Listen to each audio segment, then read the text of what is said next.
دڵخۆشی ئێمە لەو ڕۆژە کە پێغەمبەری خوا لەدایک بوو عەلەیهی سەلات وەسەلام، بەس ئێمە دڵخۆش نەبین بەس بینە بازار و جادە و پاقلاوە و شنی تەوزیع بکەین.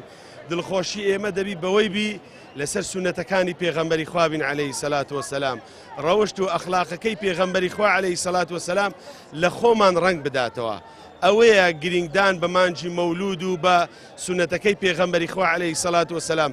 دڵخۆشی ئێمە ئەگەر پاقلاوە و شرینی خواردن بی معنای ئێمە هیچمان نەکرد، بەس ئەگەر سونەتەکانی پێغەمبەری خوا عەلەیهی سەلات وەسەلام، ئەخلاق و ڕەوشتە جوانەکانی پێغەمبەری خوا عەلەیهی سەلات وەسەلام لە خۆمان بینینەجێ، بەڕاستی ئەوە جێگای دڵخۆشیە، ئەوە جێگای سەرفرازیە و هەم لە دنیا و هەم لە قیامەتیش ئینشا الله.